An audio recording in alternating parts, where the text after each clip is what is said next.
Hey, what's up, everybody? This is Charles Sabantu, and welcome you guys to another episode of the Dreamerspro Show. We cover everything from sports, hot topics, classic debates, entertainment, and we'll give you guys a first perspective on things and how we see them. So this right here is going to be one of them shows that I think a lot of you guys are going to enjoy, but before we get into it, please make sure you like the video and sub to the channel. Now, as someone that covers the NBA, that gets hundreds or if not thousands of comments on certain days, I can tell you a few things about what people feel about this current NBA. Yes, people believe that this current NBA is talented. Yes, they feel like the game is exciting in some aspects. Yes, some people like some of the storylines throughout the regular season. But I think some of the things that people feel are this. Number one, I think people, in terms of NBA fans, feel like the game is watered down. I feel like a lot of them feel like the fact that there's no defense has taken out the competitive fervor and fire in the game. I think that a lot of people are tired of seeing a three-point chuckathon, basically. I think people are tired of that. But ultimately, I think a good amount of NBA fans are sick of the overall attitude that this current crop of NBA players have as it pertains to the game. And listen, I don't think it's just NBA fans that feel this. I think it's also some former NBA players. Let's just not reduce it down to the fans. Let's also reduce it down to some of the former NBA players. I've heard numerous NBA players from the past complain about what this game has deteriorated into. And I'm not talking about Michael Jordan's era or Charles Barkley's of the world. I'm talking about guys in this contemporary, they're in this era, like the Kenyon Martins and these guys, complaining about what the NBA is turning into. Kenyon Martin, Tracy McGrady, all of these guys, right? I think they're just turned off by what they're seeing. I think also that this current crop of NBA players have made it clear that the vast majority of them are only going to be motivated if there are dollar signs involved. And a lot of them have made this clear. I think a lot of them are viewing the NBA as more of a right instead of a privilege. And you saw this exhibited during All-Star Weekend when you saw an All-Star game that head coach Mike Malone described as the worst basketball game he has ever seen in his life. Imagine a professional NBA coach calling a game full of NBA players the worst basketball game he has ever seen in his life. It got so bad that you had players within the game trying to coax their colleagues into taking the game seriously because they like, yo, this is embarrassing. And dudes couldn't be moved. And I'll never forget the comments that Shai Gilgeous-Alexander said at the end of the game when he was asked about it, like, what did we just witness? And he said, if you want us to give more of a damn, he's like, maybe they need to up the money. And he goes, money talks. I'm like, do you know how out of it you have to be to say something like that when you're earning tens of millions of dollars per annum, and you're talking about, in order for you to be motivated for an exhibition game to put on a good game for the fans that line your pockets, you need to be paid more money to take the game seriously? None of this really surprises me. It's one of the reasons why you'll probably never see another star compete in the slam dunk contest. I just heard Jaren Jackson Jr., when he was on the Paul George podcast, basically say he doesn't think John Moran is ever going to compete in the slam dunk contest. I just believe that this current crop of guys feel like they're above it all. Like, this is for peons, man. Like, y'all just be happy that we playing. Like, yo, get out of my way. Let me get my bread. Let me get my swag on and just get out of my way. That's the feeling that I get. Well, apparently I'm not the only one, and NBA fans are not the only ones that feel this way, because this morning I was going through the internet and I came across a video featuring NBA legend, NBA top 75 guy, Paul Pierce, when he had a sit down when he was talking with Kevin Garnett. And during this sit down, Paul Pierce was basically complaining about the fact that a lot of these guys are not competitive, and it seems like the only reason that they're in the NBA is to make money and nothing else. So what we want to do is we want to play exactly what Paul Pierce had to say to Kevin Garnett, and then we're going to come back and continue on with the show. So take a listen to that there. Basketball, I'm looking at the contracts they're getting with their shoe deals, and I don't see like the competitive spirit there, because like if you say, all right, I worked my whole life so I got to a point to where now I'm like, damn, I just signed for $150 million on NBA contracts. I got another $100 million in shoe deals. How hungry, and I remember you said this. I remember you said, I will never forget this ticket. You said, if you ever want to see how real give him a boatload of money.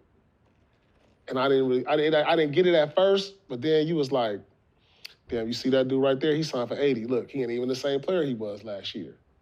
Like, that will always stick. And I was like, I started really looking at it. It's a lot of guys that they sign these big deals, and they just not that the hunger ain't there no more.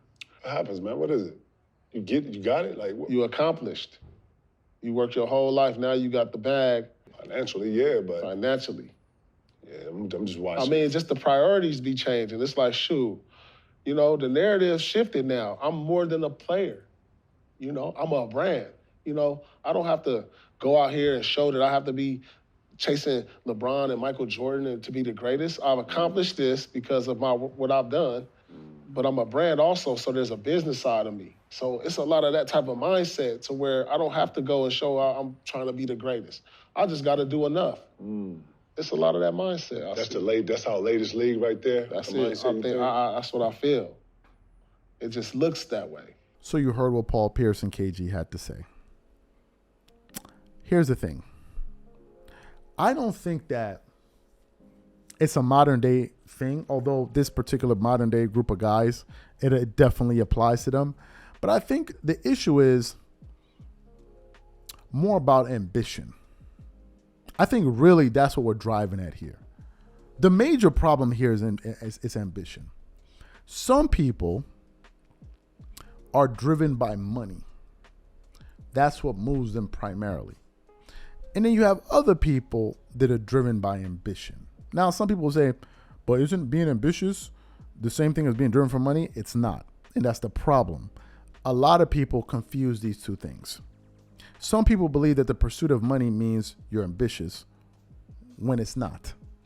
Ambitious people, yes, they're driven by money, but primarily they're driven by legacy, they're driven by impact, and most importantly, they're driven by helping other people. That's an ambitious person. Okay? A person driven by money instead is driven by comfort, is driven by relaxation, and most importantly, they're driven by material things or things that money can buy them. That's a fundamental difference.